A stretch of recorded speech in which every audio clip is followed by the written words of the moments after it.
Mon général, bonjour. Très heureux d'être avec vous. Je suis très content que vous soyez parmi nous parce que je pense qu'on n'aurait pas pu faire l'histoire de la cyber et ce podcast sans vous. Nos auditeurs vont comprendre pourquoi. C'est vous-même qui avez dit que vous êtes un diplodocus de la cyber française et je dirais même que vous êtes peut-être un des pères de la sécurité des systèmes d'information en tout cas, à mon sens en tout cas. Je sais que vous êtes modeste, vous n'allez pas le signifier, mais vous allez parler tellement de choses qui ont contribué à la cybersécurité française. D'ailleurs, je vais rappeler l'idée du podcast, hein, c'est ce que je fais à tous les podcasts. C'est vraiment de pouvoir, à travers des dates, donc des jalons précis, des personnes, témoigner de la cybersécurité en France et comment elle est amenée aujourd'hui, en 2025, à exister et à avoir tout ce panorama.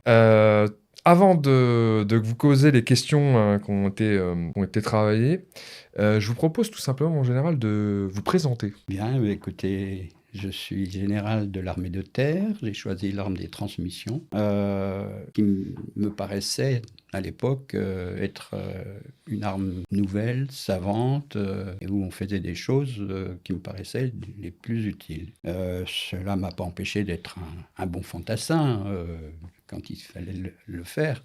Mais une fois que l'âge passe, qu'on a grimpé sur les cordes, qu'on a fait des parcours de risque, etc., bon, on sent bien qu'il y a quelque chose à faire après. Donc, j'ai choisi l'arme des transmissions et je m'en suis toujours félicité. Dans les transmissions, il y a beaucoup de choses, mais il y a une spécialité que j'essayais de fuir, c'était tout ce qui se rapportait aux chiffres. Parce que j'avais eu une expérience, je dirais pas malheureuse, mais bon. Quand j'étais adolescent, je trouve que j'étais pensionnaire dans on appelle ça maintenant un lycée militaire, on disait nous école militaire, et j'avais fait la connaissance d'une petite Italienne sympa, une Sicilienne même, qui, quand nos relations épistolaires sont devenues un peu plus intimes, a déclaré « Oh, il faut qu'on protège nos communications » parce qu'elle avait des frères, comme Sicilienne, elle avait des frères très jaloux de sa vertu.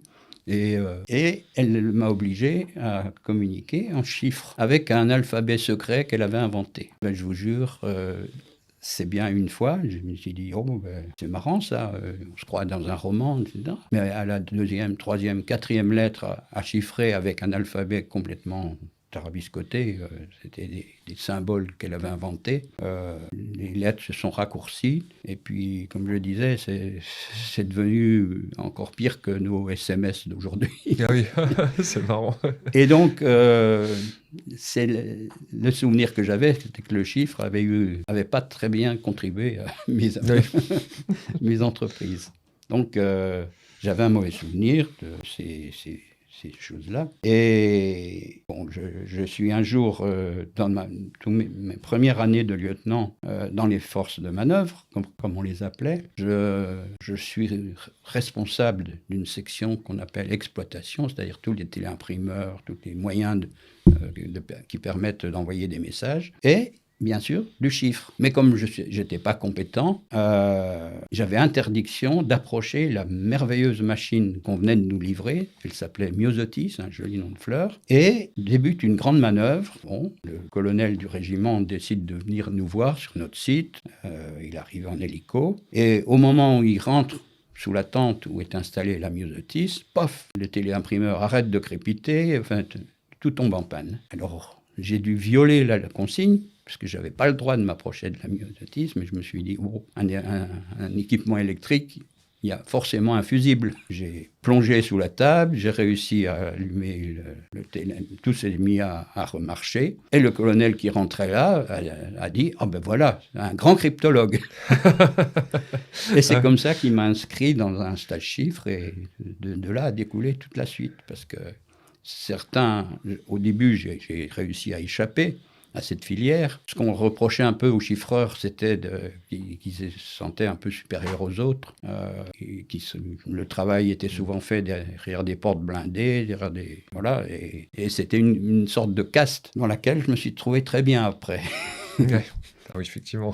Voilà. Donc c'est comme ça que j'ai été aiguillé vers le chiffre. Bon.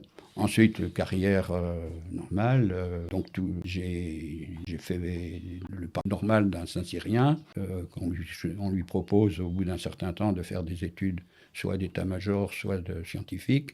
J'ai choisi la voie scientifique et j'étais orienté vers Supélec, où j'ai fait un diplôme dans la sécurité, dans les systèmes d'information. Et ça m'a permis tout de suite après d'être déclaré chef de projet du réseau de transmission de données de l'armée de terre qui s'appelait Retinat, et dans lequel j'ai mis en application tout ce que j'avais appris aussi bien à un stage chiffre qu'on m'avait obligé à faire qu'à Supélec où j'ai appris ce que c'était qu'un réseau, en particulier les réseaux à commutation de paquets qui commençaient à se développer. Voilà, donc bombardé chef de projet de... Quelle année, chef de projet, mon général? Quelle année? Quelle année, oui, à peu près. Oui, 60... j'essaie de ne pas faire de bêtises parce que je me trompe entre les deux siècles. 75, réfléchis. Non, vous couperez ça. Hein. On le coupera. Non, mais attendez. Entre 78, 75. Ouais. Voilà, donc c'était le début d'un côté d'Internet.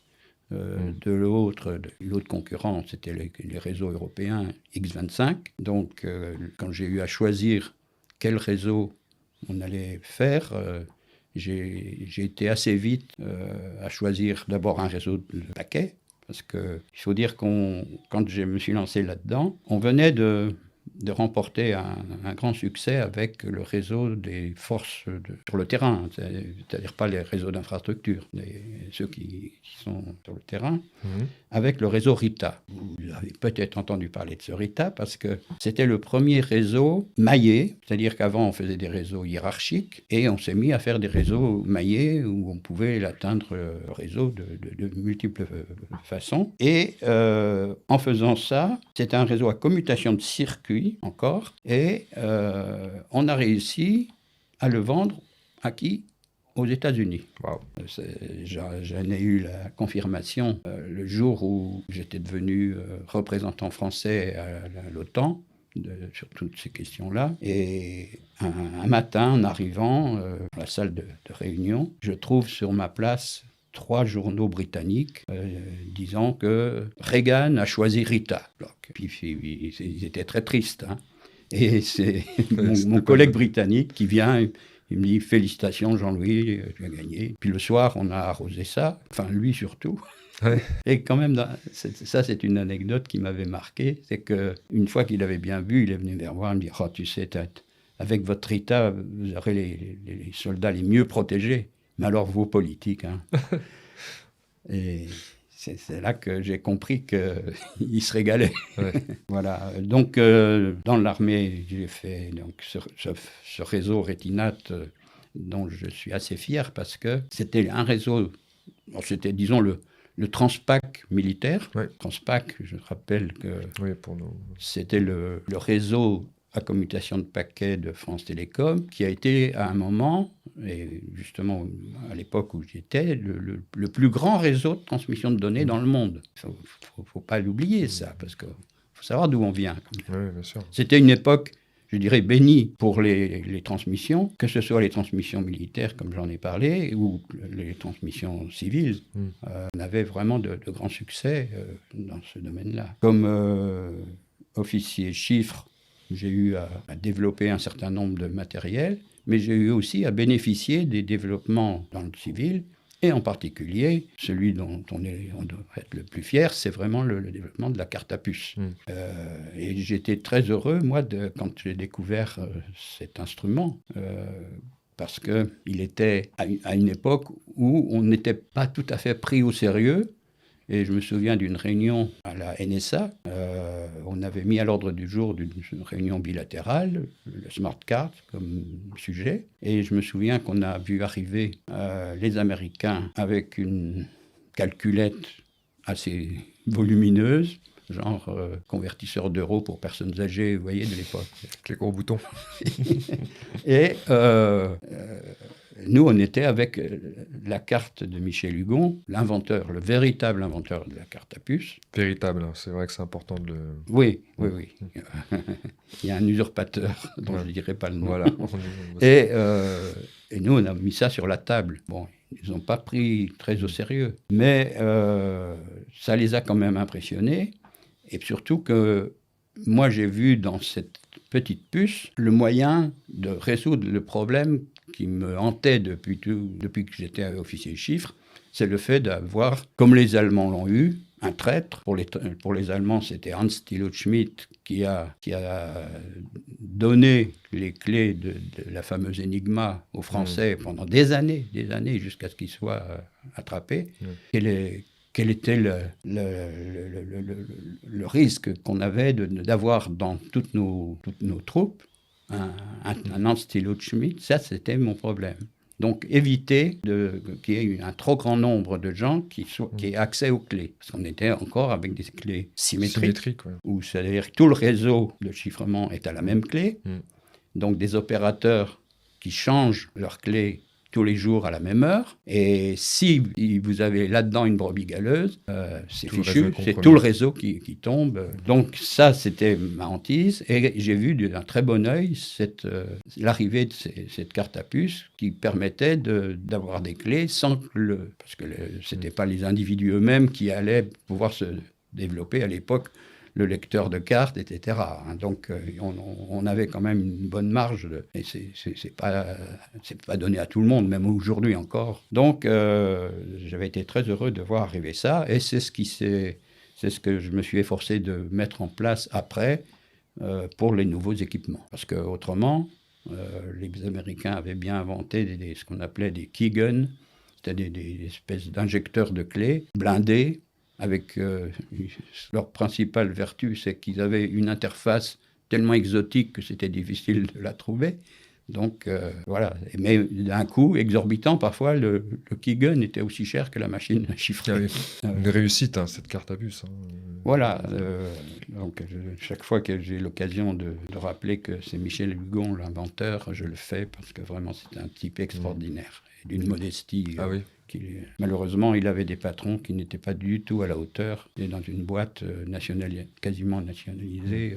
Qui était Bulle, je crois, c'est ça. Non, mais oui. Et donc, et après donc, de lieutenant, je suis passé de colonel dans les transmissions, en faisant toutes les étapes, commandant de compagnie, chef de BOI, bureau d'opération, instruction, et puis finalement chef de corps, commandant de régiment.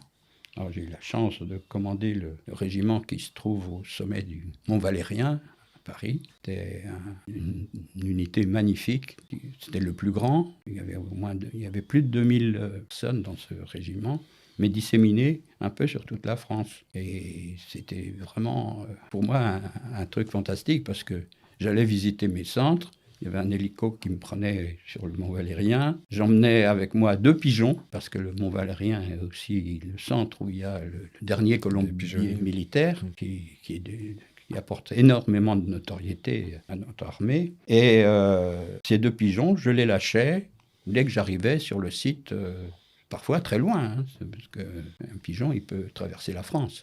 Donc, ces pigeons faisaient leur travail, je les lâchais en arrivant, toc, avec un message, et puis ils revenaient.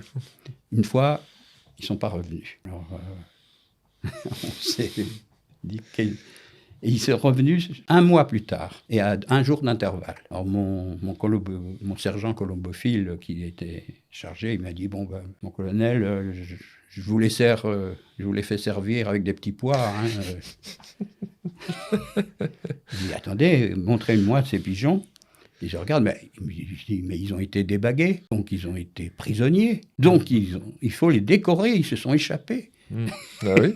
Surtout qu'ils sont revenus à 1 jour d'intervalle, quoi. Donc, c'était une histoire marrante, quoi. Mais j'étais très heureux de rediscuter avec des colombophiles dans un centre de Normandie, au musée de 40 ans.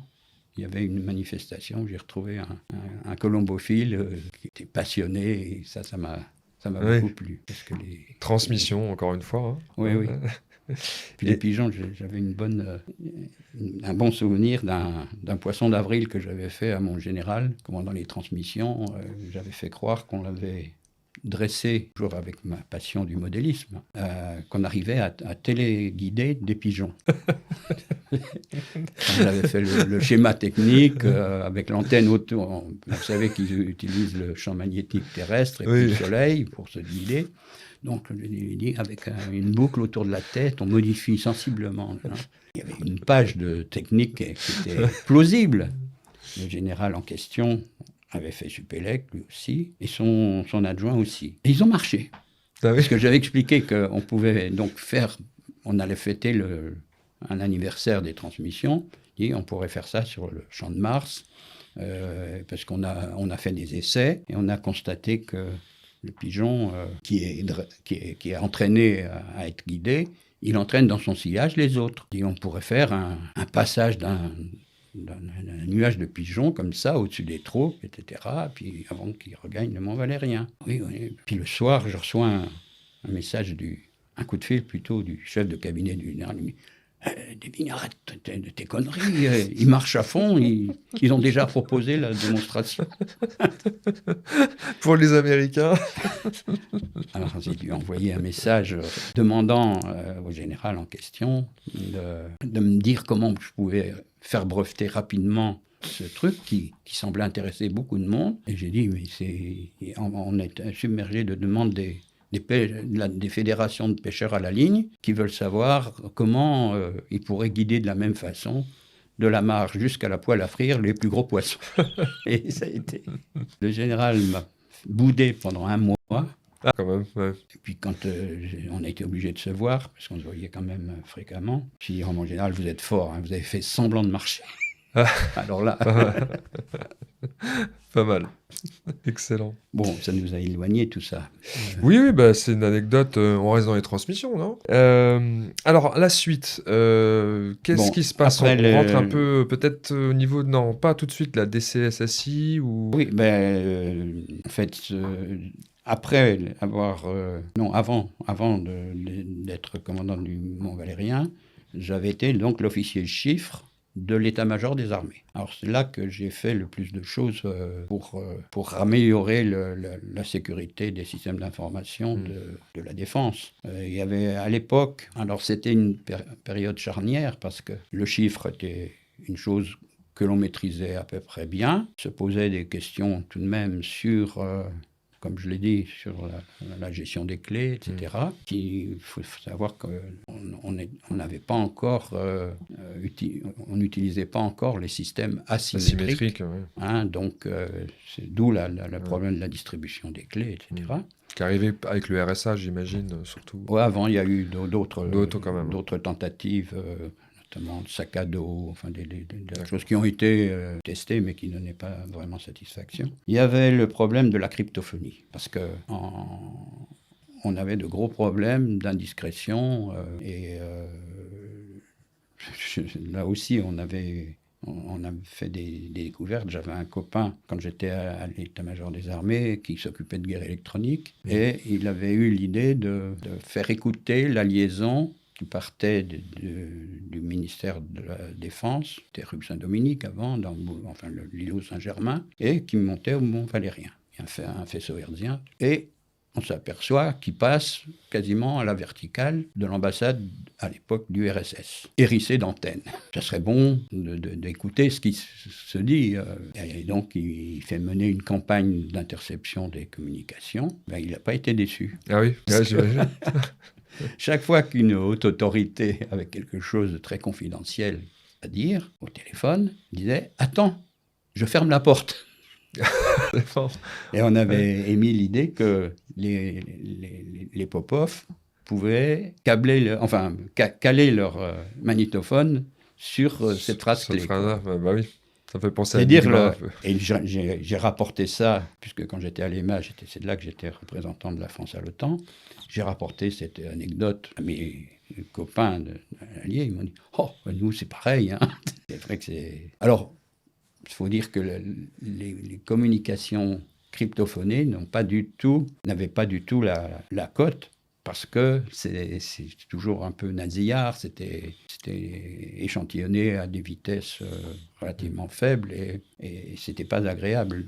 Donc, c'était même pas la peine de les proposer aux politiques. On avait développé, Thomson avait développé une cryptophonie de haute sécurité pour l'échelon des ministres, etc. Mais les présidents n'en voulaient pas parce que d'abord ça faisait 1,5 mètre cube, c'était pas esthétique, et puis la qualité du son était mauvaise. Donc, mais à cette époque, on fait des progrès et on arrive au réseau numérique, où alors là, il n'y a plus de raison de ne pas le faire. Donc, j'ai passé pas mal de temps à développer les produits de cryptophonie pour qu'ils soient acceptables. J'avais même proféré qu'il fallait que les responsables soient fiers d'avoir un instrument de sécurité. Ça marque le chef, quoi. Le bâton de maréchal.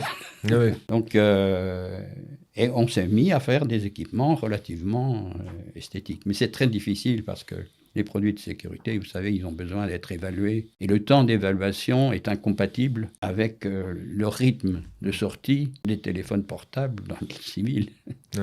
Donc il y a toujours un décalage et c'est difficile de faire admettre à une autorité qu'elle, sur son téléphone sécurisé, elle ne peut pas appeler n'importe qui et elle ne peut pas naviguer comme elle veut, etc. parce que c'est dangereux, quoi. Encore aujourd'hui, d'ailleurs. Voilà, donc la téléphonie, ça a été un objectif. Bien sûr, les transmissions de données. Donc, on a été dans les premiers à développer des équipements de chiffrement pour réseau de paquets. Alors, d'abord X25, et l'équipement qu'on a développé a beaucoup plu parce on a même réussi à le placer dans plusieurs pays de l'OTAN et de l'UEO, l'Union de l'Europe occidentale.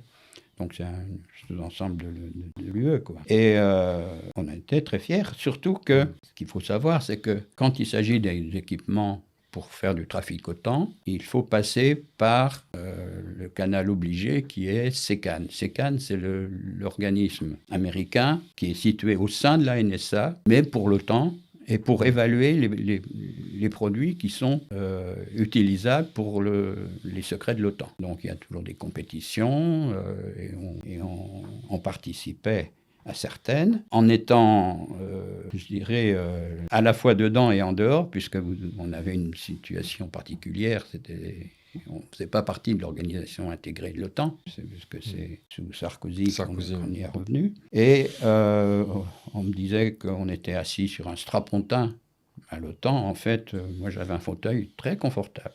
Et on était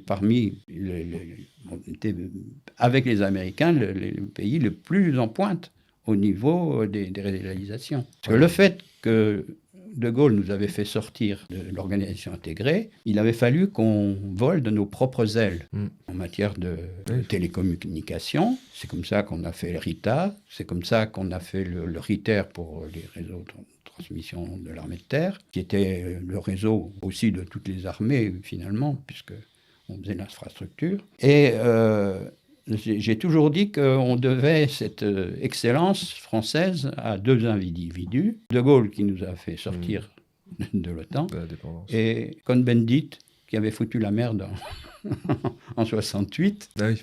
Et quand on s'est retrouvé sans rien, parce que les demoiselles du téléphone refusaient de donner les communications aux plus hauts responsables français, on s'est dit il faut faire quelque chose.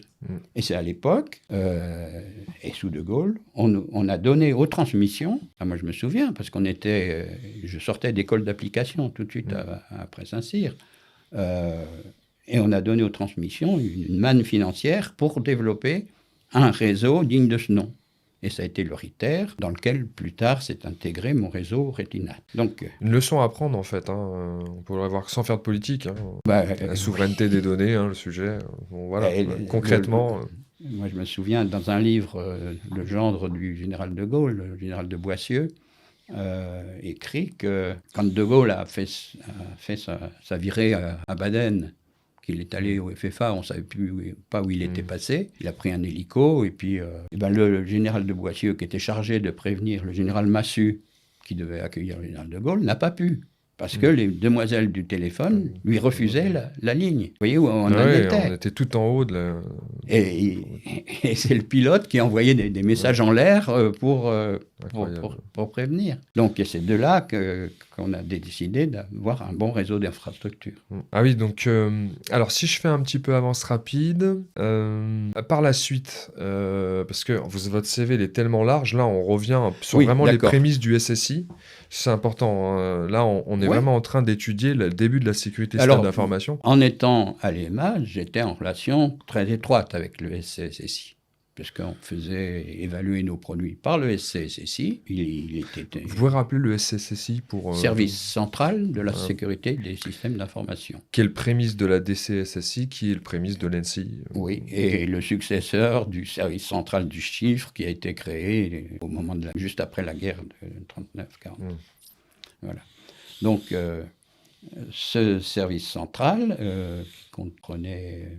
je ne sais plus si je continue sur ce qu'on... Oui, je pense que c'est important. Voilà. Oui, tout à fait. Oui, parce que donc, après ma période défense, après l'IHEDN, après un certain nombre de trucs, toc, je suis... Juste l'IHEDN, quoi.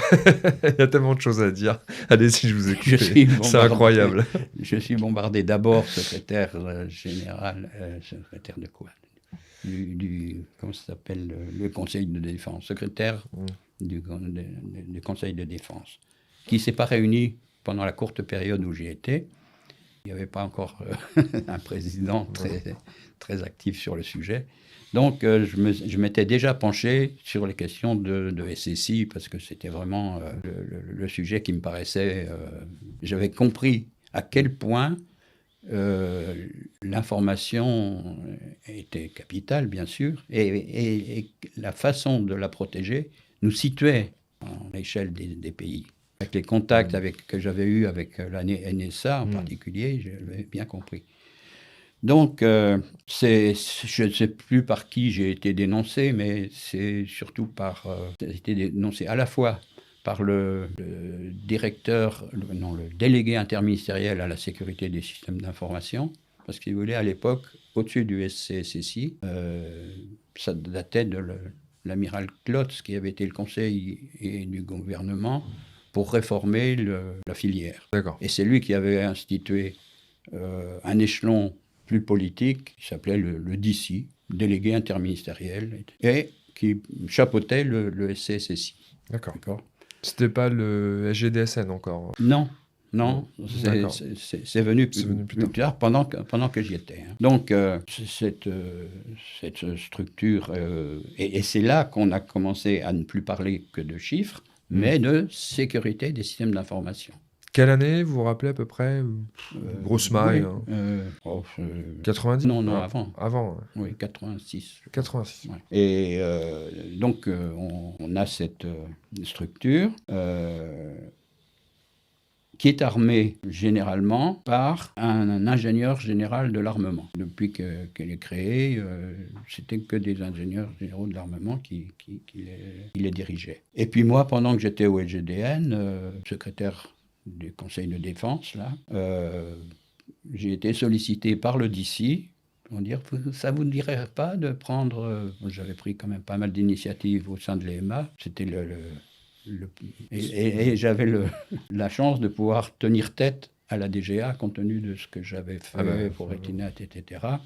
J'ai eu la chance d'avoir un major général à l'EMA qui m'avait pris à la bonne, parce que c'est moi qui lui expliquais toutes ces questions assez délicates. Et un jour, il m'a appelé alors qu'il recevait un ponte de la DGA qui lui expliquait qu'il fallait faire un réseau unique des armées, à quoi je prêchais moi de mon côté depuis très longtemps.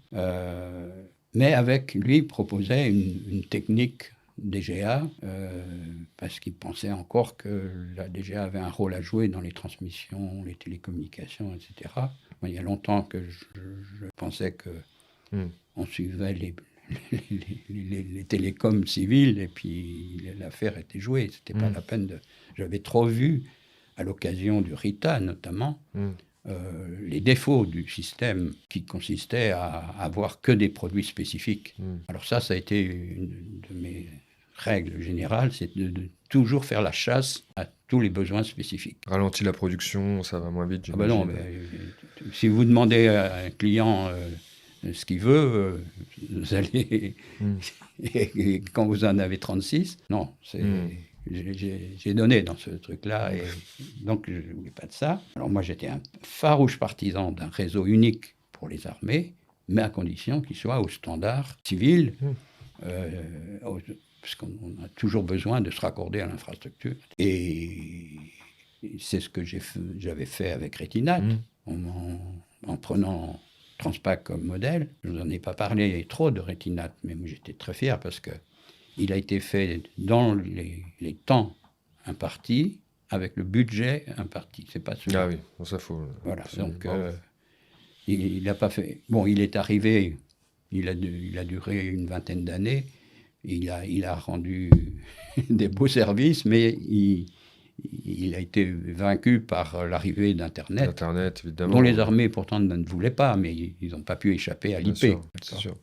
Donc, non, c'est une très belle réussite, il faut le signaler, hein, au-delà, et même symbolique. Hein, c'est qu'en France, on avait la R&D, la recherche et développement, et les cerveaux comme vous. Donc, oui, j'en étais, je ne sais plus, je passe du coopérative. La SCSSI, la DGA, vous êtes mis d'accord ou pas alors sur le réseau? Oui, donc au sein de la DGA, donc il y avait le DC qui m'avait demandé d'être candidat au poste du SCSSI, et au sein de la DGA, j'avais des soutiens. Donc c'est comme ça que j'ai posé ma candidature, et aussitôt ça a été acté, et ça a été quand même la meilleure période de ma carrière, compte tenu de tout ce que j'ai pu faire à ce moment-là. Donc la SCSSI, pour vous, c'est vraiment la période qui vous a le plus amené à... J'ai fait non seulement ce que je rêvais de faire, ce que je croyais comme qui devait être mes priorités, mais j'ai découvert le premier problème auquel j'ai été confronté, c'est celui de la réglementation de la cryptologie. Ah, on y est. Voilà, on y est.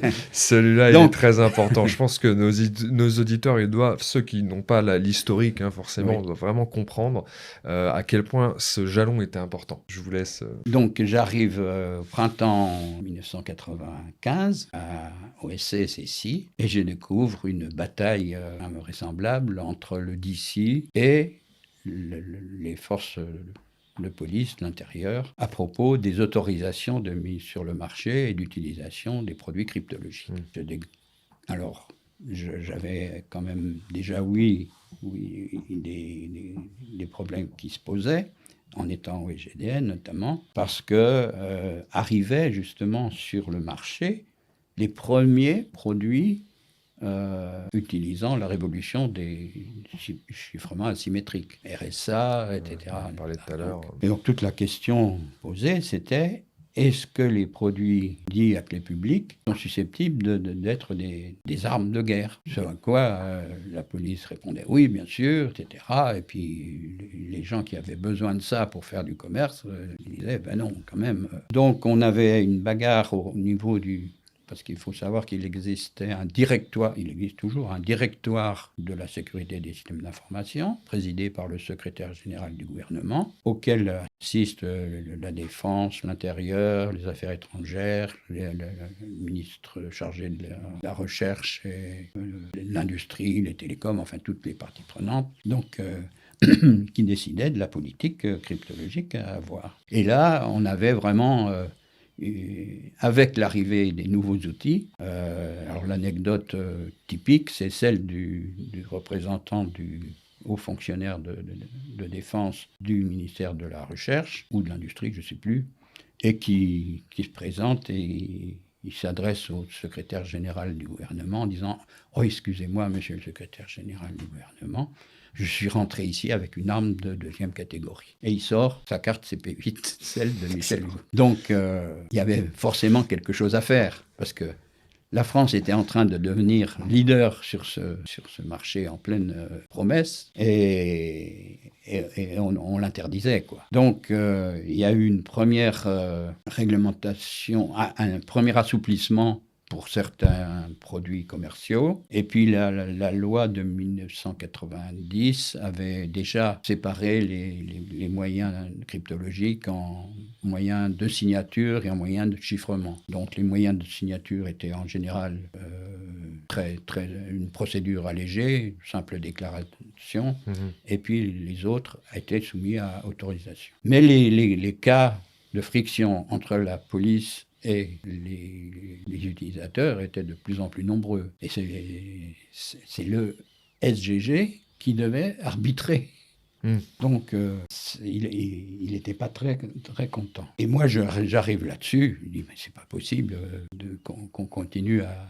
Ah oui, puis en plus, les autorisations qui étaient traitées, gérées par les PTT avant, avaient été donné au SCSSI. C'était une mission qu'il avait reçue, en plus, d'ailleurs sans moyens supplémentaires, mais qui instruisait les demandes d'autorisation, qu'elles soient autorisation ou déclaration. Donc c'était des bagarres permanentes.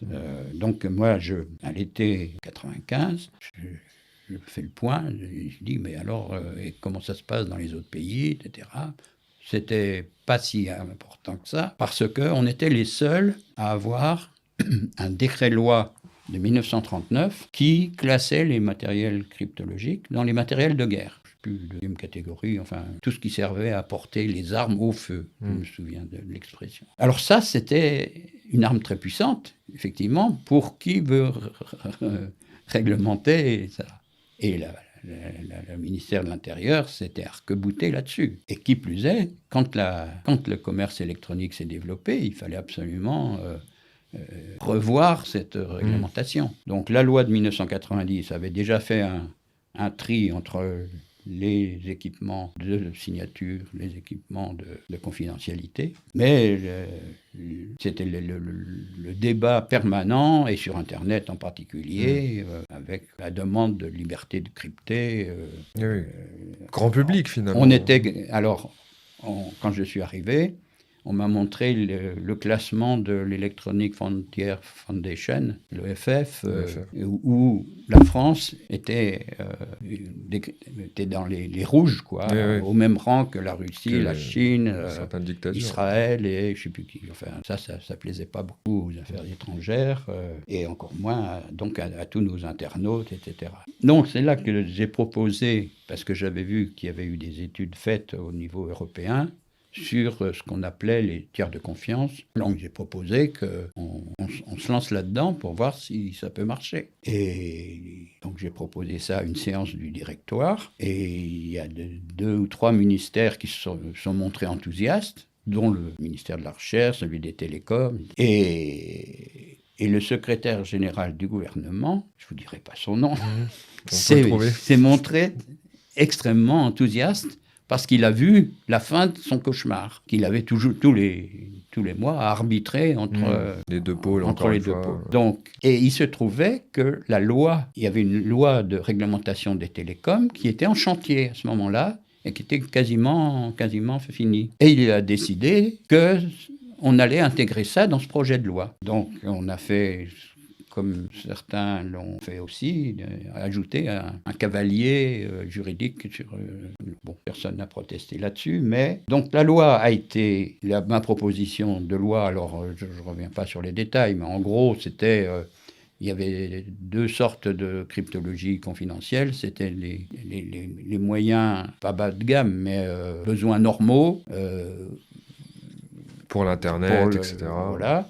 Et puis, ceux qui avaient des besoins de haute sécurité, alors ils avaient le droit à alors on parlait en longueur de clé. Longueur de clé, bien sûr. Hein. Donc, le besoin bas de gamme, ça montait quand même à 40 ou 56 bits.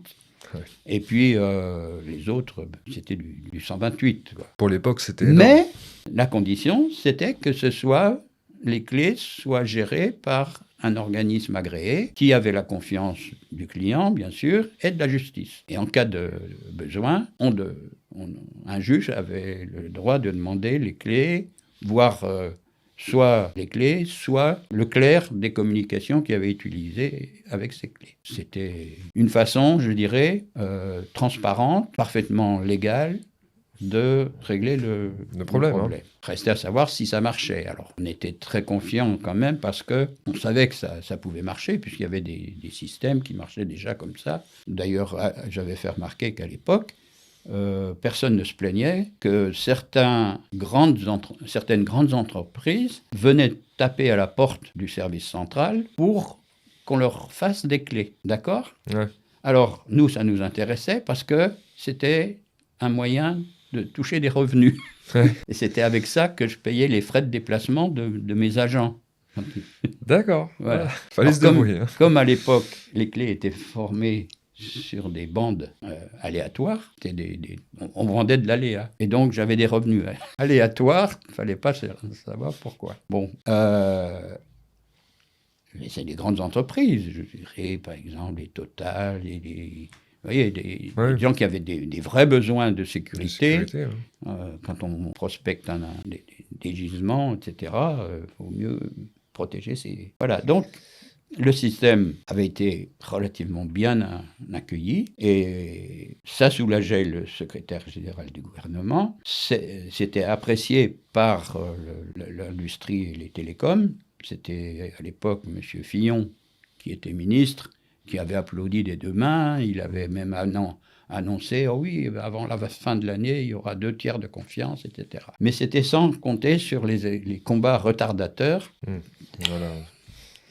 de la police et aussi, il faut bien le dire, de la DGSE. Donc les services de renseignement n'étaient pas contents parce que surtout, il fallait montrer patte blanche pour obtenir un décryptement. Oui. Dans le cas, c'était même pas un décryptement, c'était un déchiffrement, puisque donnait les clés ou le clair directement. Donc, les combats retardateurs, ça fait retarder la sortie des décrets. Et en plus, à cette époque est apparue la nécessité de montrer, de faire approuver les décrets par Bruxelles. D'où un retard considérable. On est arrivé à presque deux ans de discussion avant que la loi était sortie en 96, printemps 96, ou été 96, et on va l'attendre jusqu'à fin 98. Et donc la grogne des internautes était repartie, les industriels aussi se plaignaient, et alors que certains, et y compris des étrangers, s'étaient volontiers pliés de bonne grâce à nos exigences. Et d'ailleurs, pendant toute cette période, la France on était visité, tout le monde venait voir. Je me souviens, un jour à 11h du matin, je reçois un coup de fil d'une chaîne de télévision japonaise qui me demande est-ce qu'on peut venir faire un reportage sur vos tiers de confiance, etc. Je dis, il faut que je demande au Premier ministre quand même. J'appelle le service d'information du Premier ministre. Une demi-heure après, choc, j'avais la réponse, oui. Et je reçois le coup de fil de la petite japonaise qui me dit, ça y est, on est parti, on arrive. Ah oui. Et parce qu'on était à l'époque au fort d'Issy-les-Moulineaux. Et en une demi-heure, on a fait le reportage sur notre truc et c'était super. D'ailleurs, je voudrais bien retrouver l'émission en question parce je ne m'étais jamais vu sous-titré en japonais. Ah oui. Excellent, ça avait pris une tournure internationale, il faut parce le dire. On faisait des présentations à l'OCDE, on a fait des... Ah non, on était... Incroyable. Oui, et c'est bien. Manque de chance. Qu'est-ce qui s'est passé ? Déjà à l'époque, une dissolution hasardeuse. Chirac qui dit, enfin Villepin qui fait dissoudre l'Assemblée. Donc échec total, changement de gouvernement. Arrive l'équipe de M. Jospin qui, dans l'enthousiasme de la victoire, a promis la grande libéralisation de la crypto, avec des promesses, c'est mondes et merveilles, on va faire du business, etc. C'était du Trump avant le... Donc, moi, je me trouvais assez mal parce qu'on avait engagé quand même pas mal les industriels dans cette aventure. Il y avait 20 candidats pour être tiers de confiance, Alors, il y avait de tout, hein. Il y avait l'ordre des avocats, il y avait des industriels, bien sûr, Thomson, Thales, il y avait, je vous dis, une vingtaine à peu près, des municipalités qui se portaient candidates pour être tiers de confiance. Oui, on a des locaux qui conviendraient, etc. Non. Oui, oui. Bon, donc tout ça, à partir du moment où M. Jospin annonce qu'il va libéraliser totalement la crypto. Ouais. Enfin, c'est pas encore fait, mais c'est son intention. Bien sûr, après, il fera des aveux il dira qu'il était un peu naïf en matière de sécurité, mais il ne pensait pas du tout à cette affaire-là. Ouais. Résultat, tout ce qu'on avait bâti, heureusement, parce que quand on a écrit la loi de 1996, on avait pensé à l'évolution technologique et qu'il ne fallait pas que ce soit une usine à gaz à modifier chaque fois qu'on voulait monter le seuil. Donc on avait prévu que le seuil des clés de chiffrement. Voilà, la taille des clés de chiffrement ouais. pouvait évoluer par décret simple, ce qui était immédiat, beaucoup plus rapide, et pas besoin de... Et c'est ce que le gouvernement a utilisé comme possibilité pour faire passer directement de 40 à 128 bits. Voilà. La liberté. Ouais. Ah oui, c'est sûr que... Alors, se sont greffés là-dessus les problèmes des services de renseignement, bien sûr. Peut-être étrangers aussi. Ah ben, oui. Ouais, enfin, je veux en venir. C'est très compliqué parce que il faut dire qu'on était liés par des accords, les arrangements de Wassenaar en particulier, qui fixaient la taille limite au niveau des exportations. Parce qu'il faut voir que les États-Unis... Alors c'est pour ça qu'on en vient à votre question sur les industries, pourquoi n'ont pas profité, etc. Mais parce que c'était pas possible de profiter. Il n'y avait pas de business de la cryptologie, comme à part ce dont on était très fiers, c'était la carte à puce. Hein. Là, d'ailleurs, ils nous en ont voulu pendant longtemps. Mais autrement, on n'avait rien à offrir. Et en plus, les quelques-uns qui s'étaient pliés à nos demandes étaient sacrément échaudés. Et Thalès lui-même avait investi pour faire son tiers de confiance. Et puis quoi, tout tombe à l'eau. Capoute. Là, c'était...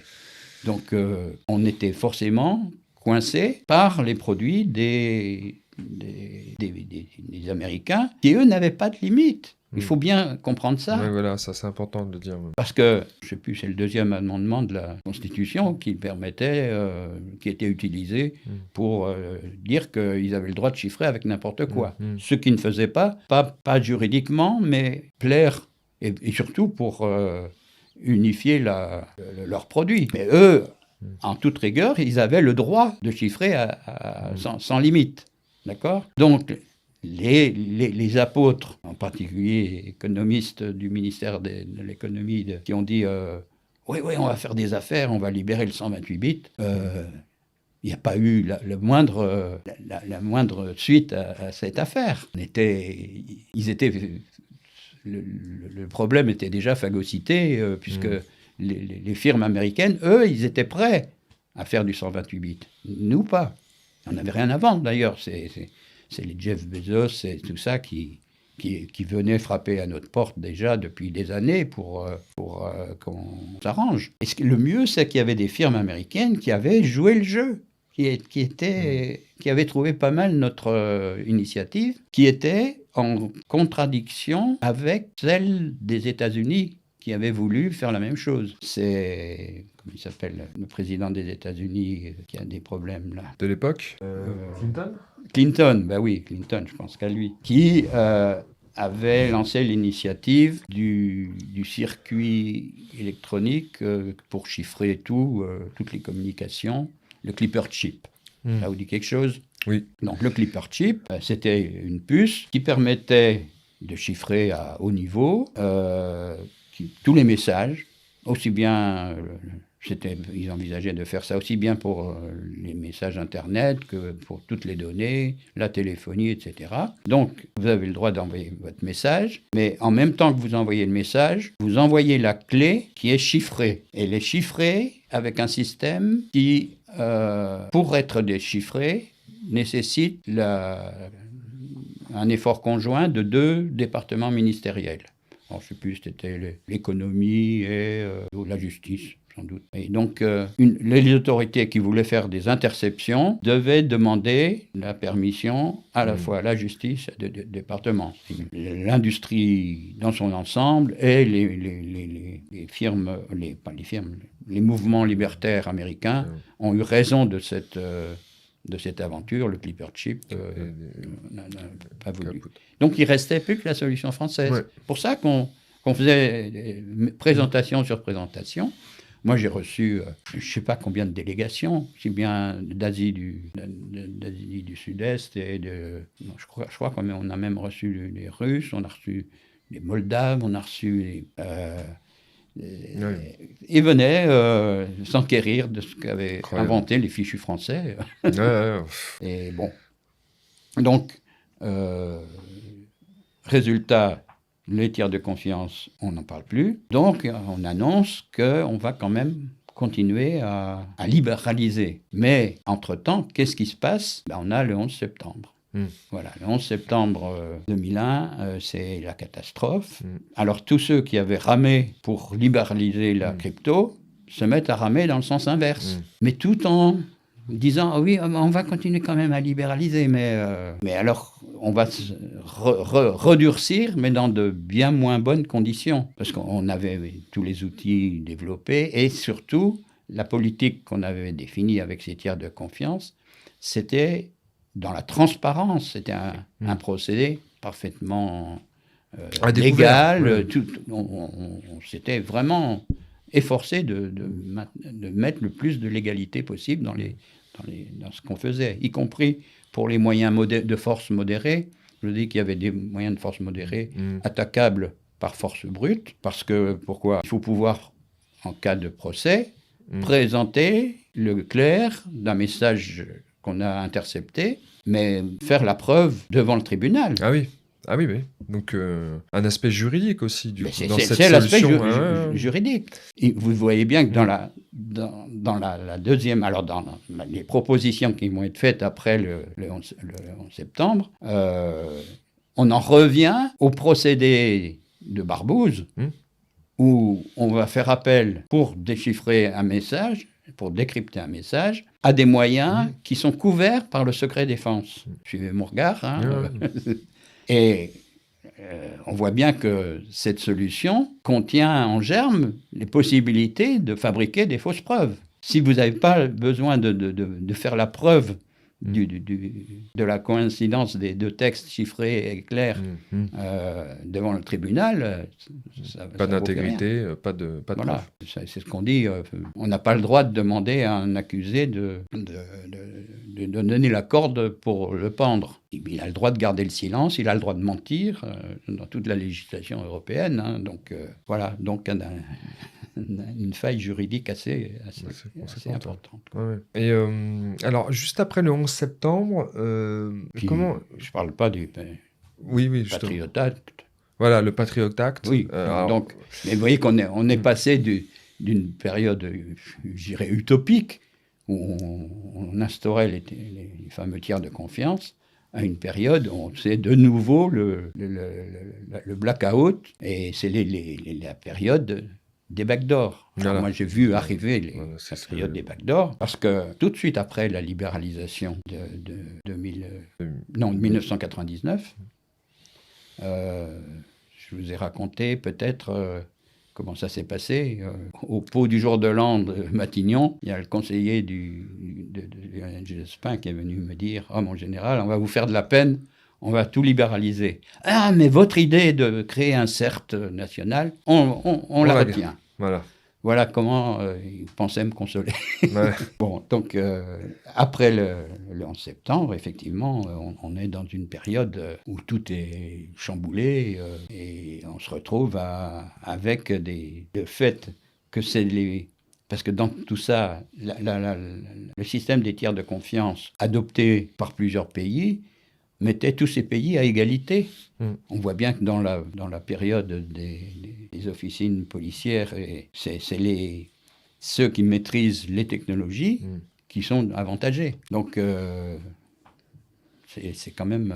Et donc ces backdoors, est-ce que vous avez des anecdotes justement sur comment elles sont introduites Écoutez, moi, les backdoors, la première fois que j'en ai vu une, c'est par l'erreur d'un avocat d'une grande firme informatique américaine qui nous a transmis un document, ça je pourrais trouver le texte, un document disant, le cœur cryptographique est inchangé depuis la dernière version, à l'exception d'une backdoor cryptographique mise en place à la demande du gouvernement américain pour les pays non soumis à embargo. Écrit dans ce genre, noir sur blanc. Ouais. Mais ça valait de l'or. Hein. Ah oui, c'est clair, une preuve tangible. Là, donc, alors, à côté de ça, il y avait des backdoors que les services avaient, que les gens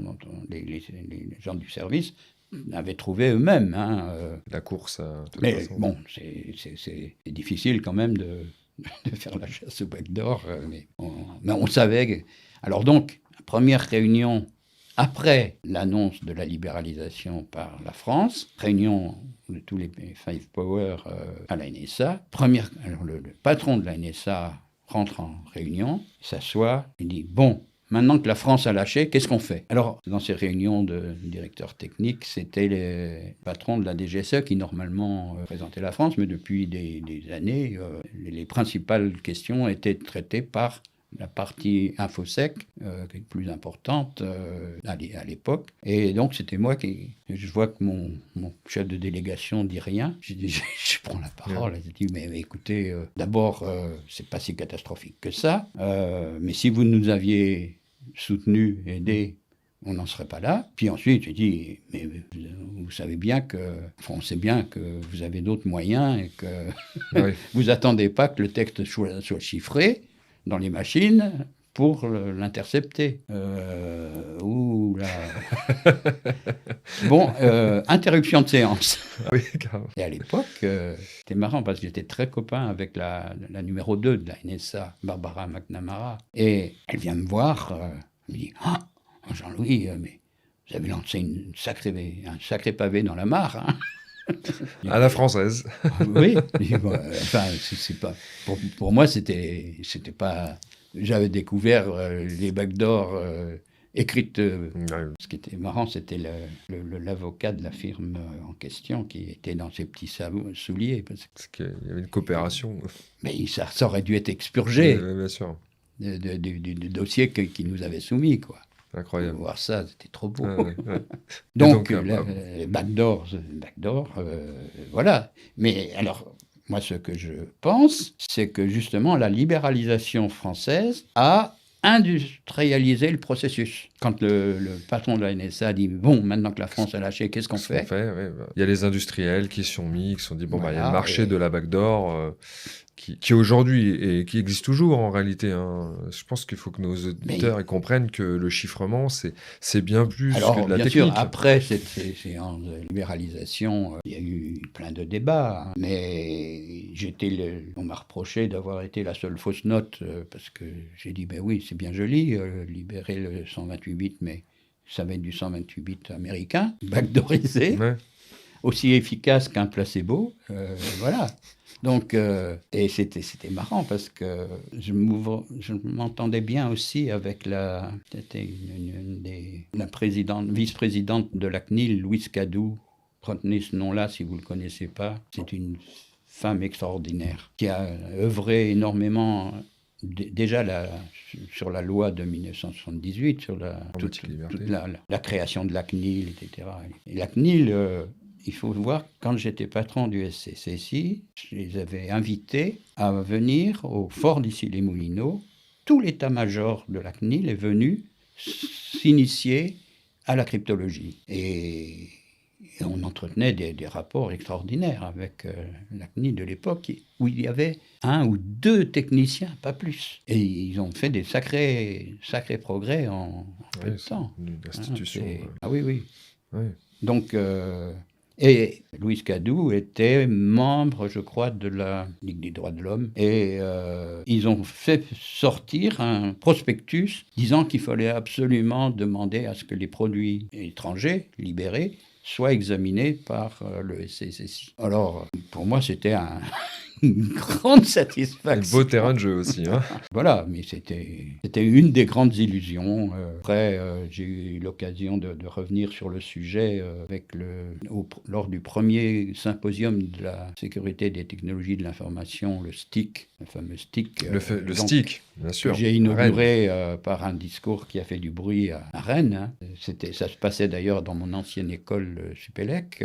Et je me suis replongé dans les archives pour voir, c'est trop drôle, les réactions qu'il y a eu après ça. On fait des échos encore aujourd'hui. Fred Reynolds nous en a parlé d'ailleurs lors d'une interview. Mais moi, j'ai eu après des correspondances, alors des satisfaits nombreux, mais aussi des doléances.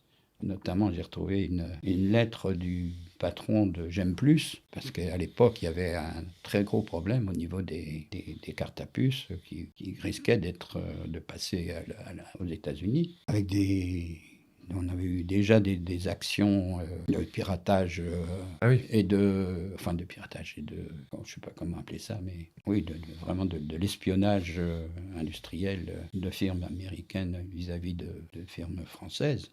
Notamment, J'aime Plus a été dépecé. Le PDG n'a rien vu venir, je crois. On a été assez piteux sur les dossiers industriels, notamment de la carte à puce, parce que c'était notre fer de lance, mais bon. Et ce discours au STIC, vous pouvez rapidement nous dire qu'est-ce que vous avez dit et qu'est-ce qui s'est passé par la suite, parce que bon, ça fait beaucoup de bruit, pourquoi? Tiré tous azimuts. Non, mais notamment sur ce qui avait été pas mal évoqué, c'était mon engagement en faveur des logiciels libres. Voilà. C'est important de le dire. Et là, j'avais avec le petit dessin que j'avais fait du général de Gaulle qui criait les bras en croix, vive le logiciel libre. Ouais, extraordinaire. Hein. Salut la communauté des logiciels libres hein, quand même. Hein. Aujourd'hui, ça parle à beaucoup de gens. Oui. Et même je me faisais pas trop d'illusions quand même parce que je voyais bien quand même que certains apôtres du logiciel libre trahissaient un petit peu l'objectif initial et se faisait des marges assez grasses en proposant des solutions soi-disant libres. Quoi. Mais bon. Il me semble même que vous aviez aidé, je crois, au premier STIC avec la location de salles, etc. Ou je ne sais plus si... il me semble que Fred Reynolds avait dit quelque chose là-dessus. On s'était débrouillé. Oui, parce que moi, j'avais proposé au départ que ça se fasse à l'école des transmissions. Mais notre amphi avait un problème de normes qui répondait plus et qui pouvait plus accueillir le public. Donc, on avait traversé la rue, on est allé à Supélec en face. Libéralisation du chiffrement, c'est important. Hein. Oui, puis j'avais dit que effectivement, la bataille de la libéralisation était un écran de fumée, en fait, parce que c'est à l'époque où on avait travaillé conjointement, d'ailleurs, avec les Américains, à développer les critères communs. On n'en a pas parlé là aujourd'hui, mais c'est une des grandes actions du SCSI, ça, de l'époque. Hein. Vous savez que c'était les Américains qui avaient très tôt sorti leur Orange Book, et on avait très bien, qui définissait des critères à remplir pour être qualifié, et on avait bien vu que ça allait devenir une arme économique et qu'il fallait qu'on réagisse au niveau européen. Enfin, on a d'abord réagi individuellement, puisque après l'Orange Book des Américains, les Anglais ont sorti le Yellow Book, les Allemands le Green Book, et les Français le livre bleu, blanc, rouge. Et c'est là qu'on s'est dit, non, quand même, c'est un peu bête, on va déjà faire des critères communs au niveau européen. Et on a sorti les fameux ITSEC, sur lequel on a bâti le schéma national de certification, d'ailleurs, en France. Mais très vite, j'ai dit, non, mais il faut qu'on passe à quelque chose qui englobe les Américains et le Canada, et puis ensuite les Japonais, et on a sorti les critères communs.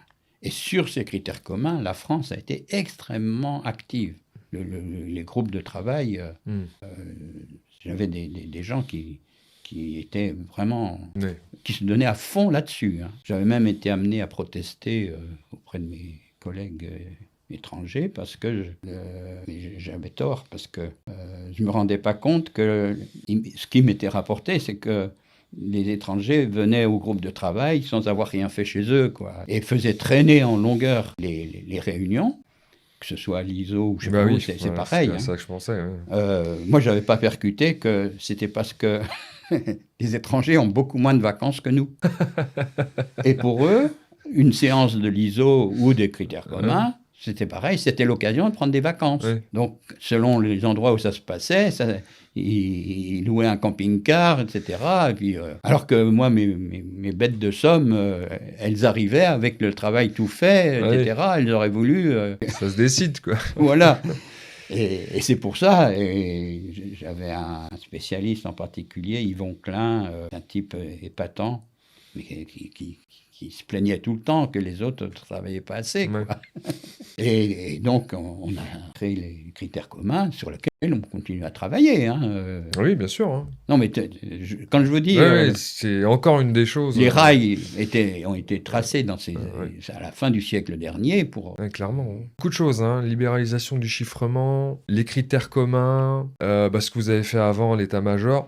On pourrait même rapidement introduire le premier CERT, hein, je crois. On en avait parlé. On va recevoir Olivier Calef, d'ailleurs, bientôt, ce vendredi, et qui connaît bien le sujet, mais il me semble que alors, c'est à la DCSSI ou c'est à la SCSSI que le premier CERT français est apparu? SCSSI. SCSSI aussi. Hein. Bah, le premier, je vous l'ai un petit peu dit tout à l'heure, non? Oui, c'est pour ça que je quand effectivement le conseiller Lionel Jospin m'a parlé de la grande libéralisation, mais en contrepartie, votre idée de créer un CERT, on la retient. Et effectivement, bon, ça c'était début 99, et il fallait être opérationnel normalement le 31 décembre. Alors, inutile de vous dire qu'on avait quand même un résultat modeste. Hein. On a été... D'ailleurs, il a fait le déplacement quand même, ce conseiller, pour venir voir, je crois même le soir,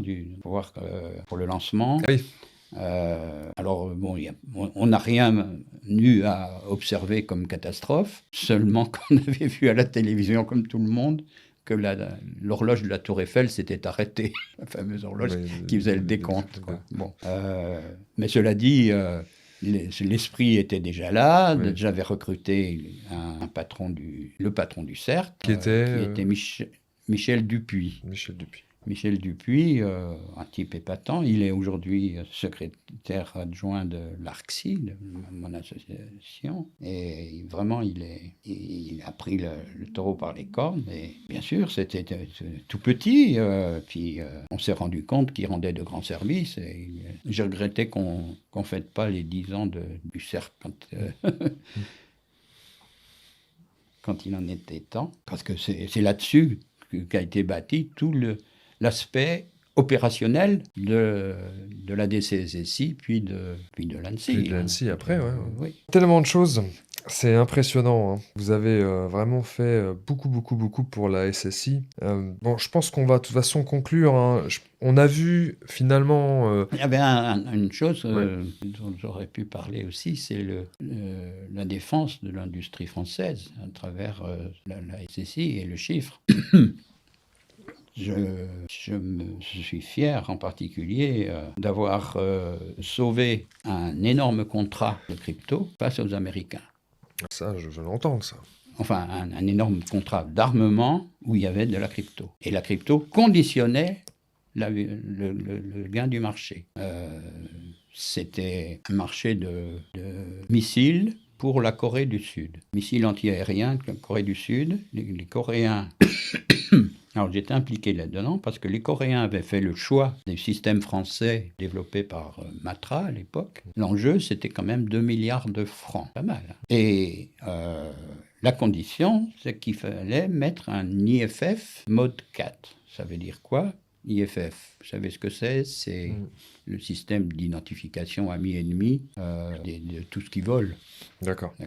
Et mode 4, c'est le type de l'IFF de l'OTAN. Alors c'était déjà curieux qu'on mette un IFF mode 4 en Corée du Sud, mais j'ai vite compris que c'était une exigence des Américains. Donc, parce qu'ils sont chez eux en Corée. Historiquement, pas la guerre. Et il se trouvait qu'on était le seul pays à pouvoir fournir cet IFF mode 4 en dehors des Américains. Je ne sais pas par quel miracle on avait été mis dans le coup, mais il se trouve que... D'accord. Voilà. Donc, moi, j'étais très content en voyant ça, qu'on était gagné, mais les Américains sont tout de suite intervenus en disant « Non, mais il n'est pas question que ce soit la France qui fournisse l'IFF mode 4. » Bon, et j'ai cherché à comprendre, j'ai cherché surtout à voir quelle était la part du marché de l'IFF dans le marché global. Oh, mais c'était 20 millions de francs sur 2 milliards. Ah oui. J'ai commencé à dire, est-ce que ça vaut le coup de faire la guerre aux États-Unis, de risquer de perdre un marché de 2 milliards pour 20 millions. J'ai trouvé des gens qui étaient prêts, et au sein du SGDN en particulier, prêts à faire la guerre avec les États-Unis sur ce point-là. Et on aurait pu penser que j'aurais pris fait et cause pour la firme française qui fabriquait ça. J'ai dit non, c'est trop bête. Hein. Alors j'ai discuté longuement avec les Américains. Ils se sont engagés à me fournir les deux IFF pour qu'on puisse signer le marché à la date limite. Et c'est ce qu'ils ont fait. Très bien. C'était un soir de Noël. Oui, ben. Deux IFF mode 4 m'ont été livrés fort d'ici les Moulineaux. Incroyable. Incroyable. Et on a pu, comme ça, signer... Alors, je sais qu'on a dû recevoir une caisse de champagne de la part de ma femme. Mais enfin, ouais, j'imagine, ouais. Puis un petit point de PIB en plus, peut-être. Mais vous voyez, il y a quand même... il faut raison garder, parfois, dans les grands débats. Bien sûr. Quand on veut faire la guerre plus grand que soi, il faut mieux être... pragmatique, parfois. Voilà. Mais donc, là-dessus, c'était une belle satisfaction. En tout cas, en général, on va conclure. C'est vrai que si je refais le bilan de tout ce qu'on s'est dit, il y a énormément de choses. Hein. Les prémices vraiment de la SSI. Je pense que ça, c'est important. La libéralisation du chiffrement également. Ce que vous avez apporté après, par la suite, au SCSSI et votre dernière anecdote. Je pense que nos auditeurs doivent comprendre que c'est ça qui a amené peut-être aujourd'hui à peut-être un Internet un peu plus libre, un peu d'open source, le stick et surtout, pour conclure, un livre. Je pense qu'il y a tellement de choses à dire qu'il y a beaucoup de personnes du métier qui attendent vos écrits parce qu'on ne peut pas le faire en podcast. J'irai même plus loin. Je pense que vous serez une personne vraiment adaptée à un modèle Thinkerview. Voilà, si comment il s'appelle, Sky nous entend. C'est vraiment, vous pourriez dire plein de choses et peut-être même rentrer un peu plus dans le débat de la crypto. Donc c'est pareil, c'est un peu le même modèle. On interviewe une personne sur ce qu'il pense, voilà, politiquement, géopolitiquement, des anecdotes. Voilà, bon, le message est passé. Est-ce que je pourrais vous demander une petite conclusion de cette interview et peut-être finir avec un mot pour le futur de la SSI? Je crois qu'aujourd'hui, on a compris ce que je disais il y a déjà très longtemps, que la SSI, cybersécurité aujourd'hui, on dit, mais enfin, j'aimais bien la SSI, nous situe vraiment dans l'échelle des nations. Et si on n'est pas parmi les meilleurs, je crois qu'on a des soucis à se faire. Tous les jours, on en a la preuve. Vous m'aviez posé la question sur l'IA, est-ce qu'on prend le bon chemin, etc. Bien sûr, comme je m'y suis intéressé, je vois tous les avantages que ça apporte.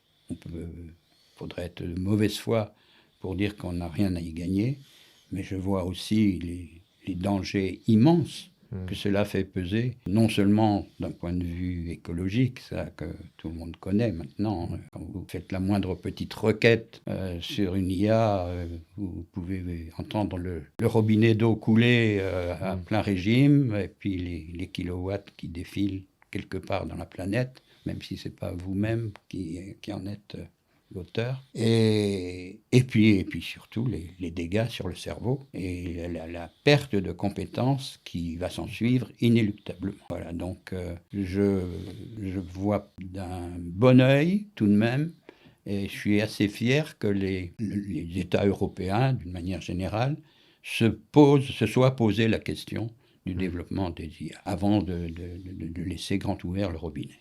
Voilà.